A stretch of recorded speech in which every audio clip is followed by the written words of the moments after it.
As well as the Google Search application, there are also others you can use. Now there are two ways to access these other applications. If you go back to Google Search, you can click on Apps, and then you can find the apps that you want to look at, like Google Drive, Google Chrome, and Google Earth. I'm going to look at Google Chrome. Now I can either tap it here, or directly from that home page. So you have to agree to the conditions, so we'll have to accept and continue. If you sign on to Google Chrome, you can bring all your open tabs, bookmarks, passwords and everything. So don't forget to put in your email address and your password. Sign in,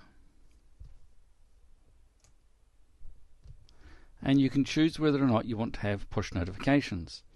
Push notifications, alerts, sounds, icons and badges. Now if you say OK, there's a possibility that you'll get a lot of information that you don't want, in which case you can go back to your settings and you can turn it off. So, should we take a tour of Chrome and see what there is? So Chrome has an integrated address bar and search. If you know the URL, you can type that in. Otherwise, if you're looking for a search term, you can just type that in. Google Chrome also has a microphone, so you can talk to this search and tell it what you want to look for. We can open and scroll tabs, so you can scroll through the tabs, touch a tab to open it, close a tab by clicking on the X, sign in, which we've already done,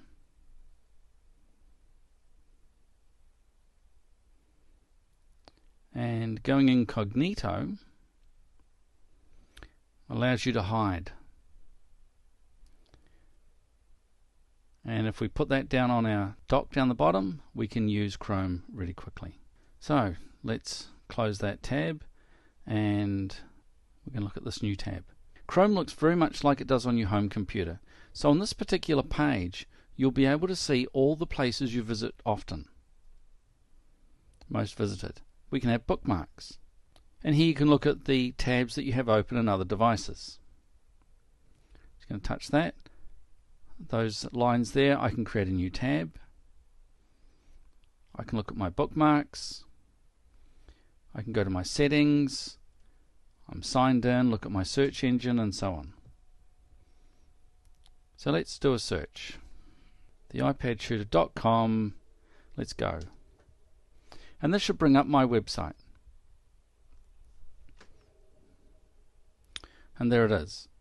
I quite like the tabs here. We can have other tabs. We can look at other places. The welcome, we can get rid of that. And if you want a new tab, start a new tab.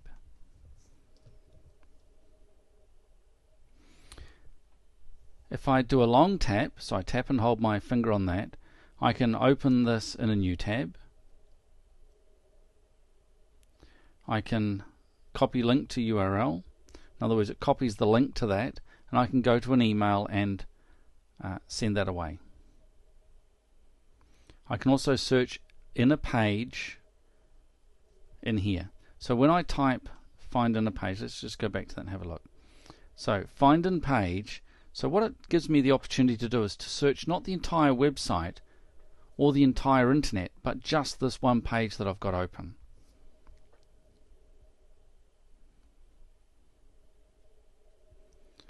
So as I type the word Evernote, you can see everywhere that the word Evernote appears on this page, it highlights, and it found 14 of them.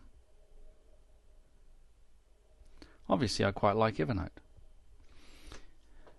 My belief is that it's a personal preference as to whether you want to use Chrome or whether you want to use Safari. They both have very similar tools and techniques.